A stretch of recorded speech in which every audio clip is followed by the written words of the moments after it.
Welcome to Work in Progress, a podcast series where I pick the brain of thought leaders within the field of people and culture. My name is Pernille Brun, and in these talks we explore the latest trends shaping the future of work and the evolving landscape of modern organizations. In this episode, I'm speaking with Julie Reiter, who is VP of Human Resources and Sustainable Development at Clarke Public Health Mosquito Management Solutions. Welcome, Julie. It's very, very nice to see you here today. Can you tell me a little bit about your own background and who you are? Sure. So Julie Reiter, and I am currently in the role of Vice President of Human Resources and Sustainable Development for the Clarke Group. We can talk about the Clarke Group just quickly. It's a public health mosquito control company providing solutions for mosquito-borne disease, the issues of mosquito-borne disease around the world. Been with the company for 25 years, and my background in terms of my career is HR. Yes. It really is in the 25 years that I've been with Clarke that I think the role that I'm in and the career that I have has blossomed into something that is in some ways beyond what most people think about in terms of HR. Yeah. And maybe it doesn't, but because I think there's plenty of high-level HR leaders who are doing organizational development and culture development in this. Though I think that the application of appreciative inquiry and a lot of the things that I focused on really seem to, for me, set me in terms of the role that I have apart from a lot of folks that I know in HR who might have a more traditional path. And already now I'm so curious to hear more about that because a lot of listeners might not know what appreciative inquiry is all about. So I'll try and explain it. So appreciative inquiry, in its simplest of terms, is this idea of appreciating the strengths of the organization and being curious about how, if we apply those strengths in a real and concerted way, what we could create. So being curious about if we leverage the strengths of the organization, what might be possible. Mm. When you started out in HR, what was it that brought you to the field, and why did you want to work within HR in the first place? Yeah, that's interesting because I think that for me, and this is going to sound really corny, but it's a theme that I see throughout my career. So at the risk of being corny, it almost feels like it was a calling. Okay. So I was starting out at a very low level doing clerical positions, and I really faced a path. And this was, to be perfectly honest, I was a college dropout. So I hadn't finished my degree, and I was uncertain about what my career path would be. And I was working in a company that offered me a kind of a split job. One was in manufacturing in a clerical role, and the other was in personnel in a clerical role. And after about a year, I was given a choice. Where did I want to go? And I just had this overwhelming feeling that I could do something in this personnel role, even though at that time, and that's kind of the history of the evolution from personnel to human resources and what it is today, even though at that time it was much different, but I had this gut feeling that I could make a difference. Mm-hmm. Yeah. In the lives of the people that were working for the company. Yes. If I took that path. It took me quite a long time to get to Clarke. It was really a series of different types of organizations where I would spend 3 to 5 years. And, I went back to school and got my degree in business with a focus in management. And I had a series of jobs, and some of those jobs were really great and fulfilling, and some of them were awful. Mm-hmm. I learned, a lot of people would say this, that I learned as much from the awful ones as I did from the fulfilling ones. The awful ones certainly told me what I never wanted to be and what I wanted to keep from happening in any organization that I ended up in. And it was coming out of one of those awful ones that brought me to Clarke. Clarke has been in business for 75 plus years. And at the time that I joined the company, so it's just about 25 years ago, it was a small, so it's a family-owned company. in 2000, it was very, very small, had about 50 or so employees. And it was had never had formal HR before. So there was a lot of things in terms of challenges. I was looking to move out of this awful situation I was in. I was in a very dysfunctional company with a high level of kind of bullying and kind of abusive climate. And I wanted out. And I was struggling. It was 2000. The market wasn't great. This is that feeling of pedigree. I didn't have the pedigree necessarily to go where I thought I wanted to go, which was into bigger companies, which is kind of brand name. So I was connected with a guy by the name of Dr. Lyell Clarke. And so the recruiter I talked to explained it, and I was like, no, it doesn't sound like something I'm interested in. I really need to go to one of these big companies. This is my destiny. And he said, just meet with this guy. So Lyell and I had lunch, and Lyell described his organization that they were in a state of growth, and there was a lot of stuff happening. The emergence of mosquito-borne disease in the United States in a way that we had never seen before, hurricanes, all of this stuff was happening.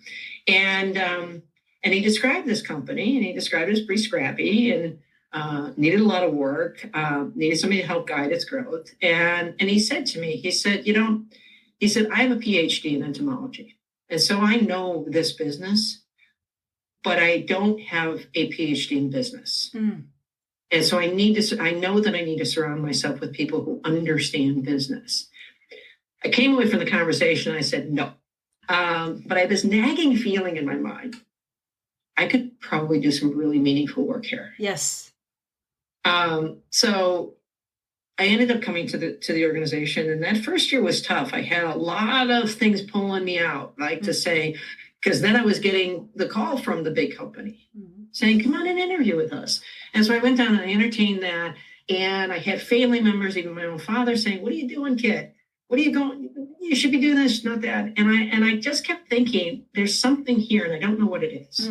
And I went and visited those big companies, and I was like, that's not me. No, that's not me. Now, and this is part of the story, is that at the time that I joined the company, we weren't thinking about Appreciative. We were so far from that. We're a pesticide company. That's all we thought about. Yes. We weren't talking about global public health. No. We weren't talking about purpose. No. It was very traditional. It was very, very conservative. And I had good work to do. And what was it that, despite all that, pesticides and stuff, what attracted you? That what was the gut feeling that told you there's something I can contribute with here? Well, I think it was that because they'd never had formal HR, I had this sense that I could create it. Yes. And so I'd been in these organizations where the organization was telling me what I should be.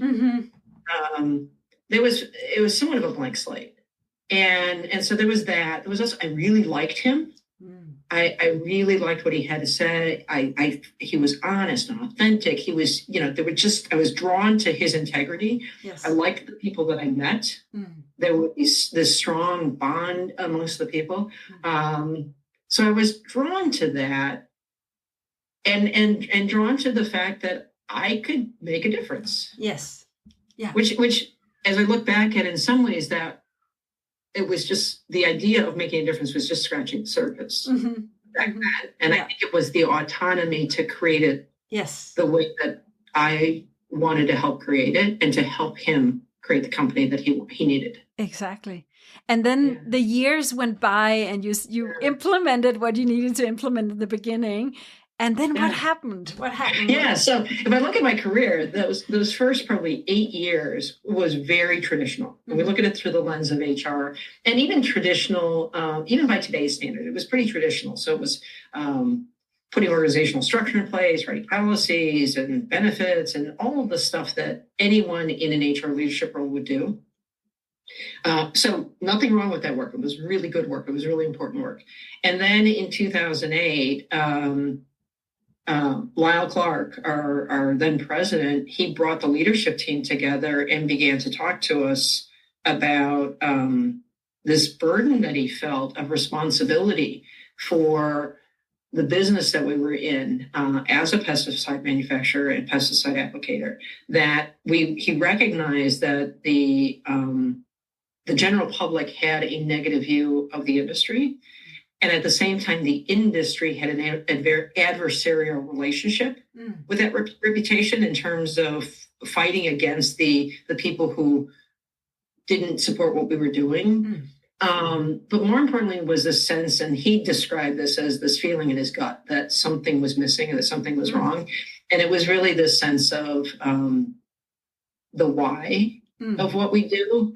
And it was a remarkable time. It was our kind of epiphany moment. The CEO saying, "I don't know what it looks like. I don't know where we're going. I want to do it differently, and I want you to help me get there." Yes. And so that was this just incredible moment of both inspiration and uncertainty and anxiety. Yes. Because some were thinking, "Oh my gosh, he's gone off the deep end." This is not an industry that was asking us to be this way. No. And so we were swimming upstream. And I'll just keep talking about this if it's okay, because it's just a great story. And so we started working on this, and I didn't necessarily know what my role was in it. Nope. And I wasn't sure how I felt about it, because, we were all going through the change together, the change. But I kept gravitating toward this role of kind of organizational leader. Yes. And, after about a year or so we've done a lot of really good work activating the workforce and putting together green teams and all of that. But what I began to see as an organizational person was this disconnect between the people that Lyell was speaking to directly, and it was mostly the younger, the 20-somethings, that generation. So they were all excited, but the leadership team and all the middle managers were like, "Get back to work." So there was this gap. There was this organizational gap of engagement, and we were heading toward a cliff on this. And so I started to do some research, and I reached out to some other companies that had made progress. We pulled a team of people together. We went and talked to them. So we went and talked with other companies that had already made progress, and so I just kind of fell into this role of ad hoc organizational leader around this, and then there reached a point where I approached him and I said, "I'd like to formalize this. I'd like to formalize this in a couple of ways. One is I want to put together an organizational infrastructure of committees and a sustainability advisory board and all of this, and I would like to shift my role, expand my role to Vice President of Human Resources, which is the role that I had at the time, and Sustainable Development." Yes. And I remember people saying to me, and saying, "Why would you want to do that?" I actually had my then boss, because I wasn't reporting to the CEO, actually say that to me. "Why would you want to do that?" And this is that theme. And I said, "But if not," I said, "Well, if I don't, who will?" Yes. So, and I said that's what's driving this, is that we're not going to get there if somebody doesn't lead it. And I don't see anyone else positioned to do this. And I won't let it fail. Oh, because I'm now at a point where I'm seeing the energy level in the organization. I'm seeing everybody light up. And Lyell and I are working together on this, and it just starts to become this powerful, energetic, exciting time where we're figuring out how to engage the entire workforce. And we probably had, at that point, we were upwards of maybe 140 people, so we had more than doubled in size. And there was a point early on where we tracked the engagement. We had like 70+% of our workforce actively engaged in a very direct way with the work that we were doing to build out our sustainability efforts and to build out this culture work. Yeah. And so I didn't know what I was doing. No. Like, I had no idea. But and I remember thinking that, and it kind of resonated with what Lyell said in the organization, where he said, "I don't know what it looks like. I don't know how we're going to get there." And I remember thinking the same thing. But you had a guiding star. It sounds like, right? You had like something out there guiding you that this can be done in a different way. This can be better. We can be part of the solution rather than the problem. Or I think so we had gone. We had a group. So I was just really energized by the things I was learning. Lyell and I both were really energized. So we went out to Case Western, at Western Reserve University in Cleveland, and we met David Reiter, and we met Chris Laszlo, and we were meeting all of these people, and I think it was, in some ways, it felt like we became converts to this idea of changing the way you look at something. Yes. And changing the way you lead an organization to bring out all voices and to really, truly, authentically invite every person to connect with this. Yes. So like I said, I didn't know what I was doing, but we borrowed a few models, and then I developed this kind of mindset, which was we're gonna try some stuff, and some of it's gonna work. Yeah. Some of it's not going to work, but we're going to give ourselves permission to try stuff. And so that just became this like really powerful creative period of new approaches, new policies, new way of doing things. We had quarterly sustainability advisory board meetings. It was a blast. Now, this was all before Appreciative Inquiry. Yeah, because I wanted to ask, because for those who might not know who David Reiter is and Chris Laszlo and the Weatherhead School of Management and their whole, the Fowler Center, what brought your attention towards that way of looking at organizational development? Well, that's a bit of a backstory, because, Lyell was working on he was behind the scenes working with a marketing company in Chicago, and really trying, so he had connected with this marketing company, and he was really trying to figure out, it was almost like the marketing company became his coach, because he was trying to figure out what was going on inside of him and what to do with it. And so the marketing company said, well, we should have an event of some sort. And so they said, we need a keynote speaker. And at that point, the marketing company connected him with Chris Laszlo. Chris Laszlo, co-author of the Flourishing Enterprise, who really kind of posited this idea of the multiple levels of sustainability engagement, from compliance to full system. Yes. So he meets Chris Laszlo, and he said, I'd really like you to be a keynote speaker at this event we're going to have, a Be the Change event. And Chris Laszlo was very arm's length. It was very much like, wait a minute, let's not assume anything. And Chris Laszlo grilled him to really test him to see whether this was what Lyell was he meant it, or it was just a happiness event or something like that. Yeah, that he really understood, because Chris is a very principled person around the ideas of sustainability and environmental responsibility, and so he passed that test, and Chris ended up being a guest speaker at this first event, really talking about the need for change in the world. And then through Chris, we were connected to David, and to the work that David and Ron Fry were doing at Case Western around this emerging model. Right, they were out of their PhD program, obviously, and they, at the time, Case was doing a sustainability program. Yes, and Appreciative Inquiry was a part of that. Yes.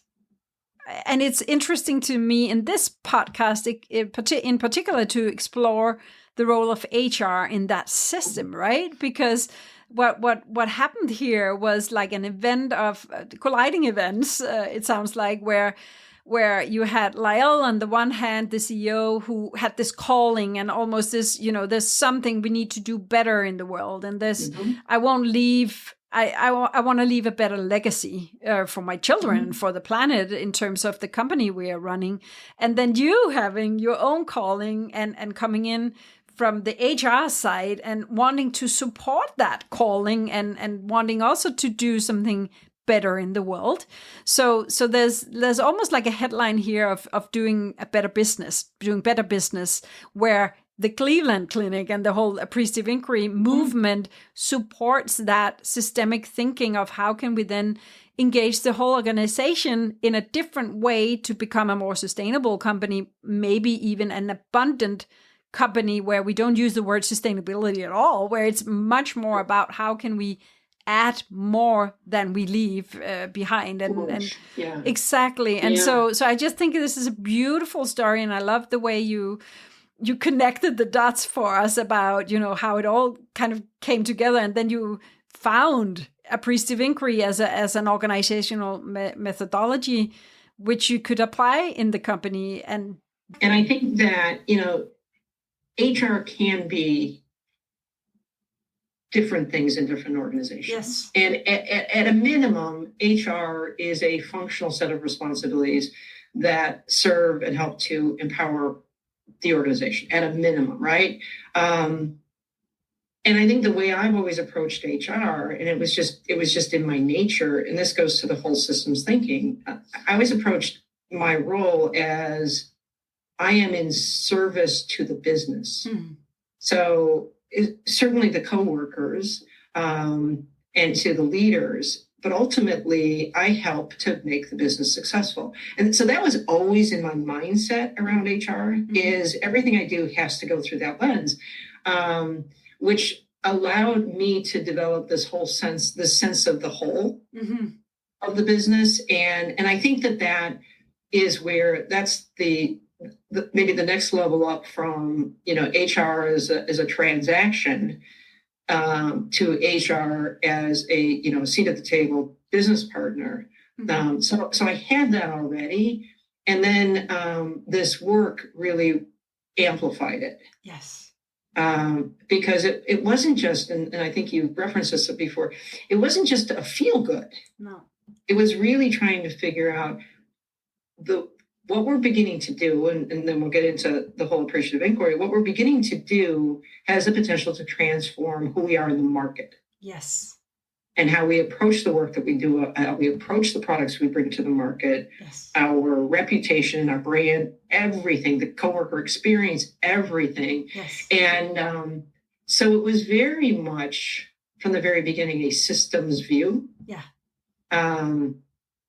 Which has been thrilling for me because if I had stayed in any of those prior jobs, I think my role would have been much more structured in terms of this is what you do. We'll let you know if we need you over here. Exactly. Because of what I came with in terms of my own, kind of mental mindset, and then the partnership with Lyell, the introduction of this idea of greater purpose. It allowed me to bring my HR expertise in a way that was also business for the business. So, but I also think that you can design for it. Yeah. In terms of speaking to the HR community about the possibility of the influence of your position creating positive systemic change, and really leveraging the strengths of the organization. I still think you need a visionary leader who is on board with it, because I think it would be very difficult to do it in an organization where the leader wasn't aligned to it. Yeah. Anyway, that's a bit of maybe a little bit of a bounce. The reason why I think it's very relevant you bring it up is that some people might have the inspirational leader, but don't know how to design it. Another person might find him or herself in a position where they don't have the inspiration coming from the CEO, but the willingness is there if you bring it to the table. So, and then there's of course also the option that this will be rejected and that this is not something we have time for right now or whatever, which is complete bullshit. Of course. Short-term thinking, right? Because when I look back at the 25 years with the Clarke organization, it has been 25 years of influencing change. Yes. That's from day one. It's like, okay, first set of priorities that I see need to be done. let's talk. Why, you and I talk about this. You're okay, too fast. Okay. All right. We'll slow it down a little bit. We'll make sure we'll do this first. And so I think that's that state of constant change opportunity. Yeah. And I think there's all sorts of ways you mix and match this. So it is great when I talk to CEOs who are very interested in this, I will ask the question, do you believe that there's someone in your organization that can partner with you on this to make this happen? Because you can't be in the sausage making. Nope. Right? You need to set the tone and to some degree get out of the way, but you have to have somebody pick up the ball that you throw. Yes. When I talk to HR leaders who are very interested in it, it's what do you know about your CEO? And let's talk about how you approach your role as an influencer of change. Yes. Because it maybe goes without saying, all of this requires a high level of mindfulness. Yeah. The idea of appreciative inquiry is not something you can just introduce and, okay, and then it's magical and it all happens. And you do a summit and you move on. No, it is an amazing methodology, so simple, and yet so incredibly complex in terms of all of the things that you need to be mindful of, commit to, and stay focused on. Yeah. So the Appreciative Inquiry Whole System Summit, you invite your entire system to come together. And in our organization for a company, we decided we would invite all of our coworkers. So from all over the world to come together. And then we said, well, that's just one part of the system because we live in a system of multiple stakeholders. We have customers and suppliers and members of the business community that we work in, and inspirational leaders that we have this shared relationship with. So in 2012, we brought all of our coworkers together, a representative sampling of our customers, our suppliers, our business partners, inspirational leaders, and we came together around this common topic, which had emerged. I talked about this cliff that we were heading toward, right? The disconnect between Lyell's engagement of the next generation of coworkers and the disconnect of the higher level leadership and all that. So our 2012 Whole System Summit, using the Appreciative Inquiry methodology, was around this focus of accelerating sustainability at Clarke, about breaking through this wall of we have to change, we have to break through this if we are really going to make this happen, if we're going to move along Chris Laszlo's hierarchy of embedding sustainability in the organization. And that was fascinating. So we follow a 4D process. The first step is discovery. So it's really inviting everyone involved in this event to be curious about when we are at our best, what does it look like? So tell me a story of your proudest proud, of your high point moment, of when you accomplished something that you might not have otherwise been able to accomplish. But it was a high point moment. What was it? So it's this discovery and then this sharing of what do we learn from these stories in terms of what are the themes around our collective strengths as an organization, in terms of our capabilities to respond to our customers, to be there on the ground when there's an outbreak of mosquito-borne disease, to be the first to arrive to combat mosquitoes after a hurricane and the flooding that comes from that. So we were doing that work. The discovery process, and then you move into dream. This idea of, and so in David Cooper Reiter's, the way he would approach it, he would say, all right, now imagine you fall into a deep sleep and you sleep for 5 years. It's the most amazing sleep, and you will wake up, and when you wake up, all of those strengths have been applied to create your ideal future. What does that look like? And it's this fascinating experience because you have 180 people in the room all thinking about this. Yes. They're all energized because we've we've gotten them excited around this point of strength, right? Positivity. Yes. And now they're thinking about this future and they're designing this ideal future. And then out of the dreams that these people are creating for us, we identify themes of opportunities, right? These opportunities around advocacy for the industry, around partnerships, around internal culture. So all of these great ideas. And then we move into the third D, which is design. And that's in a very quick time frame, very, very quick. We do some designing of, so some brainstorming around ideas and say, okay, like let's, around this opportunity, what are some things we could do? We brainstorm, we ask them to pick one or two, they do a rapid prototype. At the end of the 2.5 day event, then we begin to figure out, now, how do we make this real? Yeah. How do we make this part of our destiny? So the 4 Ds can be explained in many different ways. And one of the cool things about appreciative inquiry is it's not trademarked or patented. And so we generally approached it as discover, dream, design, and destiny. Yes. All right.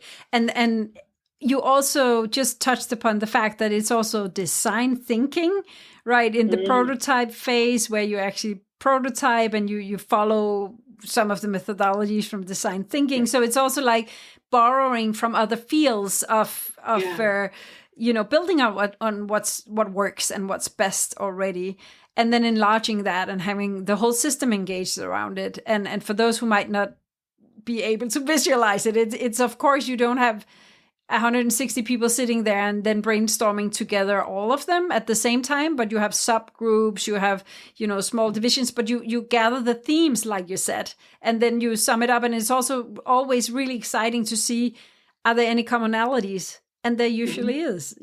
I don't think I've ever tried that there aren't any themes that can come out of this that can kind of, but it's a magical moment, right? When you discover how much you agree. It is. And if I could fill in some of the blanks, because this is where it gets hard for people to conceptualize this. Yes. But imagine any other team building event you've ever been to within your organizations that you've been involved in. So that's a starting point.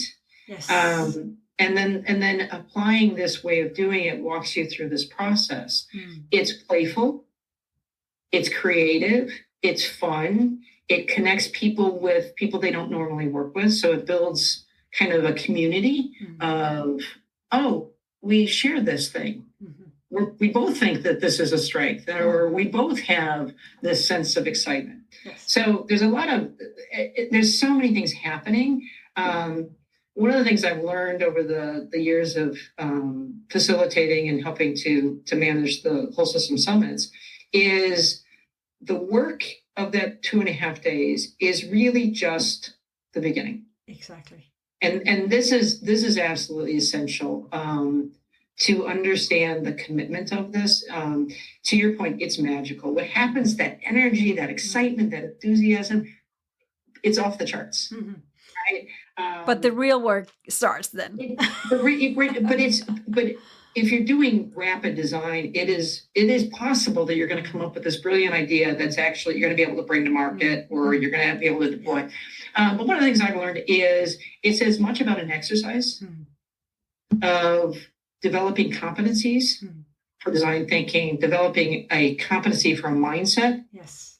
Developing a confidence in the fact that it's messy.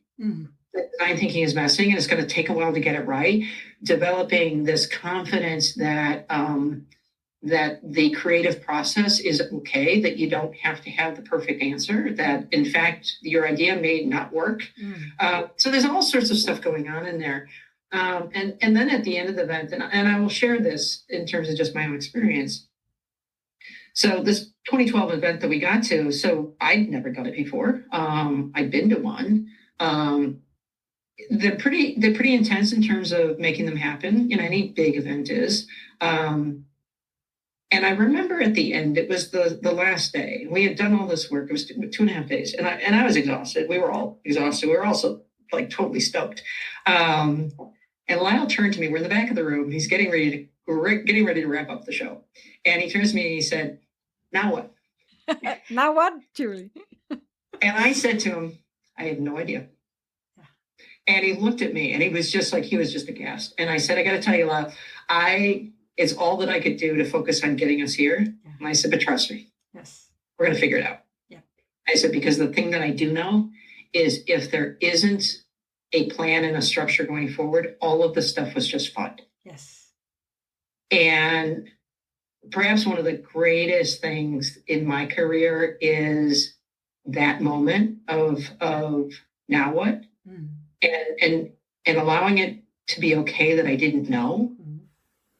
And I think what's very beautiful about how you actually highlight a moment of vulnerability and not knowing, being out there and now what? I don't know. It's like this fragile moment in your career and life, but that also just gives us hope, because what you were standing on there was the energy, the inspiration, the relationships that you've seen.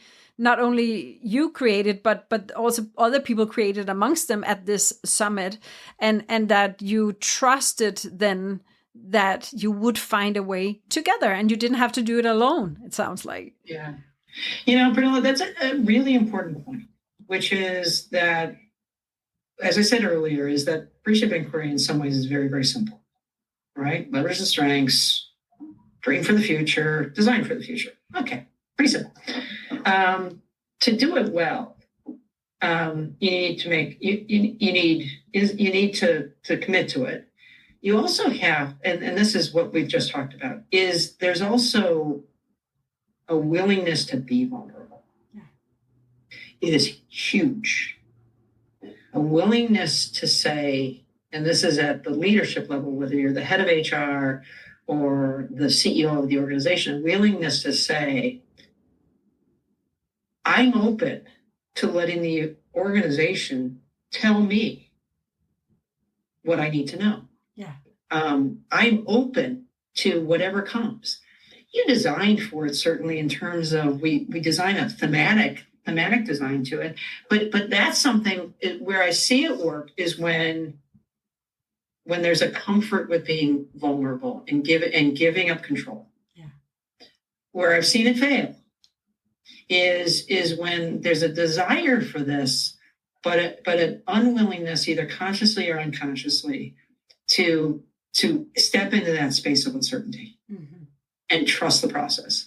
And the trust that he and I had with each other, that I was going to figure it out. Yes. So I said, just let me go away for a couple of weeks. Mm.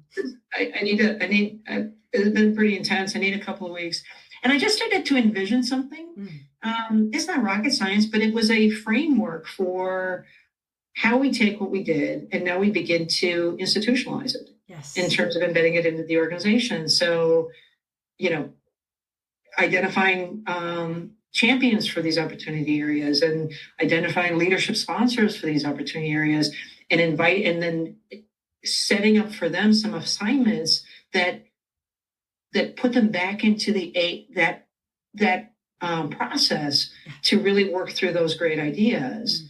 Mm-hmm. And that's what has just been amazing from the full optimization of appreciative inquiry, of embedding it into the organization. And there's no way I can fully explain that in the time that we have. But the lesson learned, which is I think what's important is when people consider the idea of this, it's, be curious about it, do your research, understand that it is both magical and a commitment. And the most important thing is that commitment of what happens after. Exactly. Because to really enjoy the full benefit of appreciative inquiry as a way of thinking and embedding it into the organization means that what you did in those 2.5 days is really just a great fun event. It's what happens over the next 3 years. Because my experience has been there's about a 2.5 to 3 year shelf life for the momentum. Yeah. If you design it right, you can get about 2.5 to 3 years of momentum out of that energy. Yes. That you've activated at this event. And then it reaches a point where it's just like, okay, now we need to think about doing it again. Yeah. But this is also something, right? 2-3 years of momentum after an event, right? How many times do you hear about that? But what did you actually then do? What were the structures, and how did you embed it into the day-to-day operations of the company? Yeah. So I just envisioned this thing where, okay, all right, let's put some structure on it. So we need champions. We need leadership sponsors to help guide them, because the champions were these younger emerging leaders. These were not executives in the company. We didn't want them to be. And then we said, well, let's set up a cadence of check-in sessions, and a commitment to that. And after our first summit, we built it all around an existing program of the Sustainability Advisory Board. Mm-hmm. Over the years and multiple summits, it's now kind of evolved into something that I think is pretty special. We call it the Flourishing Leadership Council. Mm-hmm. So when we do an event, and we call them Clarke Plus, so company name is Clarke, but this is plus, right? It's really elevating. So when we have a Clarke Plus event, we identify champions, and they're nominated, and they're invited and recruited, and we're looking for people that are really ready for this assignment, that can help, and where this is going to be a great development opportunity for them. So let's say we have nine or 10 opportunities coming out of the summit. We have 10 champions, or maybe multiple. Maybe we have co-champions, and then we have 10 sponsors at the leadership level. And then we set up a cadence of meetings. And the first assignment to them is, all right, take all of the material that you have from your original brainstormer and go back and do it. Invite a committee of people to get together, mm-hmm. Put out a call for people who are interested in this, invite them to come back together, resort your brainstorm, and identify 3 to 5 things that you think have legs. Yes. That you would like to see the organization pursue. So that's the first step. And so the first meeting is really the output of that. And then and then we say to them, all right, now go and do a little bit of research in terms of what's it going to take? Is there a financial investment? Is there time investment, resource investment, et cetera? And build a preliminary project plan for it. So it's slow. Mm-hmm. It's building on, because we would typically do a summit in February. So we had the bulk of the year to get this ready for the next spend cycle, for the next budget season. Mm-hmm. So we'd have a series of check-in meetings, and the last one being a refinement of your plan. Mm-hmm. So we'd come together, we'd bring this group of people together, and it was the leadership team, the sponsors, the champions, and other key people in the organization for now the Flourishing Leadership Council. And at these sessions, it's a round table. The teams make their presentations. Everybody is invited to provide input. Mm-hmm. So again, it's a version of the whole system. And then we ask them questions. We invite them we give them feedback, and ultimately we run them through a process of decision making in terms of pursue, don't pursue. Mm. And out of these events have come just a myriad of things, from going back to our 2012 event. Coming out of our 2012 event, we established a zero waste committee, all sorts of things. We changed how we approached our customers and our partnerships and all of that. We had a summit in 2023. Out of that summit, we introduced a paid parental leave policy. We were a little late on that, but the committee, our Flourishing Culture Committee opportunity, helped to make the case for why this was important. And it was like, without their input, this team of coworkers, without their input, I don't know that we would have gotten there. So we had started years ago of bringing appreciative inquiry into the performance discussion, in terms of asking the coworker to do a self-review using the questions. Tell me about tell me about some high point moments of the year. What did you learn about maybe a challenge? What did you learn about yourself? And And then we realized that we were still struggling with the old paradigm and how people were dreading performance reviews and rating systems and things like that. And that is really hard because my CEO still wants to come back to a rating. And I'm like, all right, we'll do that in a different way, but we're going to use these discussions as continuous dialogue. So that's the name for it. Build the competency within the coworker of managing their own career and their own performance, and create richer relationships and richer conversations between leaders and their people. So that's what you call it. That's a methodology for performance reviews. Yeah, so we call them quarterly check-ins. And again, this isn't rocket science. So we do the coworker writes a journal. We create journals with a set of questions that always leads with your high point moment. So what are you most excited about? And then drills down from there. And we design them depending upon, things that we might want to emphasize or highlight.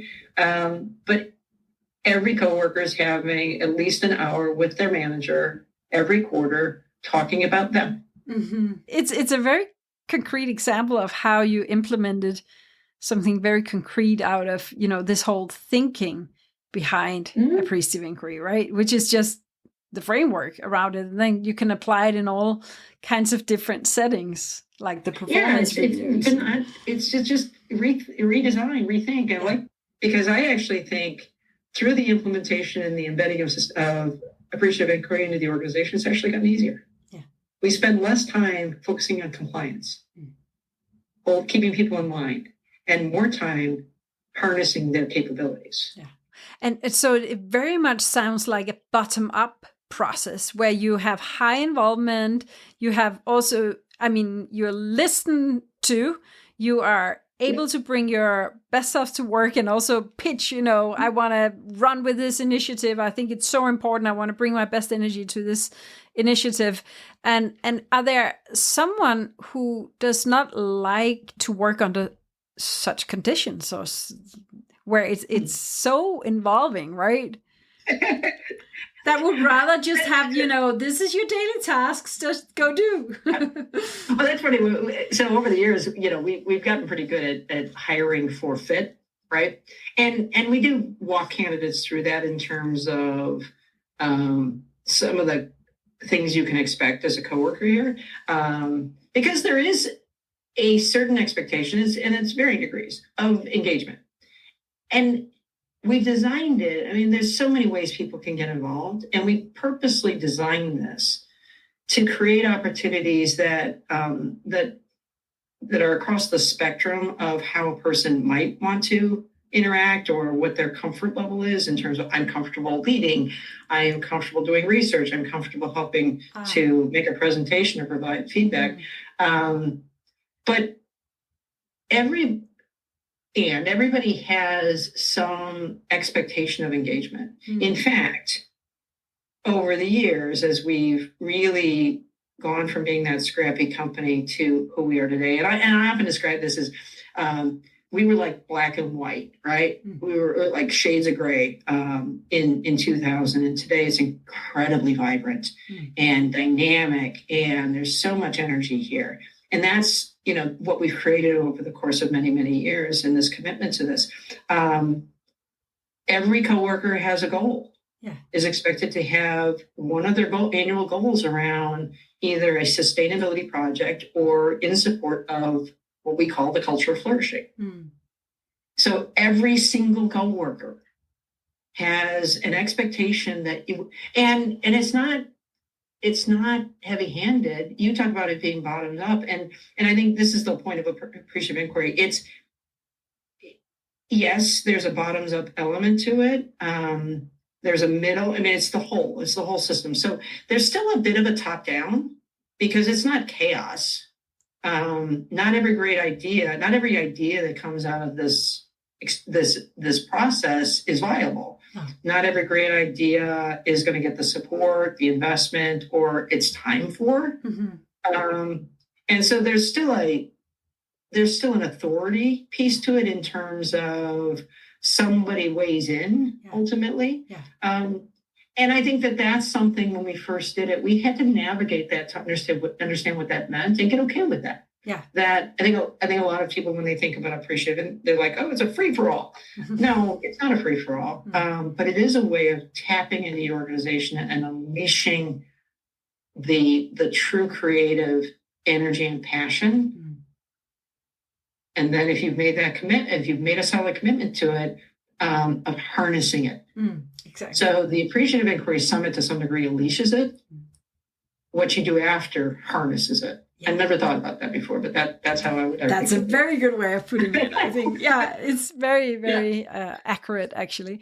And I think I'm very curious to hear a little bit more about how you, as HR, supports that system and the whole thing that happens in the harnessing, because you designed your role to support this. And it's amazing to hear how your company is now viable and adding, and it's on two fronts, right? So it's not only the sustainability part and having the higher purpose and really leaving a better legacy, but also in terms of how people feel every day when they go to work. Absolutely. And that goes back to kind of that calling of it's all of that.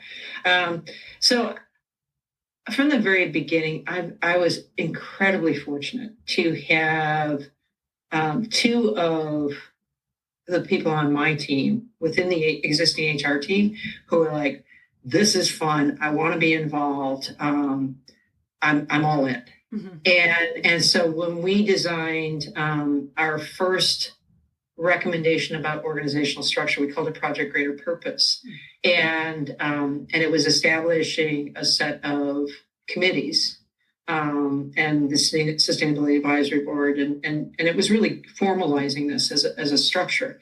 The three of us, myself and two team members, ran at least three of the committees. So if we had 6 committees, we were running half of them.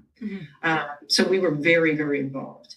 And so HR became really the foundational leading energy in the organization. A lot of people talk about like the pinnacle of HR is having a seat at the table and really having impact. And absolutely, HR through this process became something that I think has been incredibly valued within the organization and incredibly influential. And we never take that for granted. That we are always trying to think of the next thing to move this forward. No, I mean, the team that I have, we couldn't have done this without them. This is Lyell and I couldn't have done this without Lyell. Lyell couldn't have done this without me. I couldn't have done this without the commitment of these 2 team members and then a handful of other people in the organization that are still here, are still committed, are still running these committees, are trying to figure out how to, and this is what some of the things we're working on today, is how to bring that next generation of leaders into that so that those leaders can step back a little bit. But we still have as one of my team members calls it, the head of the 5 families. We're all still here. Yeah. Interesting. Yeah. Yes. Yeah. So HR has a seat at the table, is making a difference, and I think can be credited with having influenced and helped to shape the culture of this incredible organization and helped to keep the spirit of appreciative inquiry and strengths-based leadership alive in the organization. Isn't this just the most beautiful ending? I think so, Julie. Thank you so much for your time today. It's been a true pleasure. As for me as well, and I appreciate the opportunity to connect. Thank you, Julie. Thank you. You've been listening to the Work in Progress podcast on people and culture. If you enjoyed this episode, please feel free to share on social media. For more resources on people, culture, and working in a modern world, please visit getsession.com and check out our articles, guides, webinars, and more. Thanks for listening.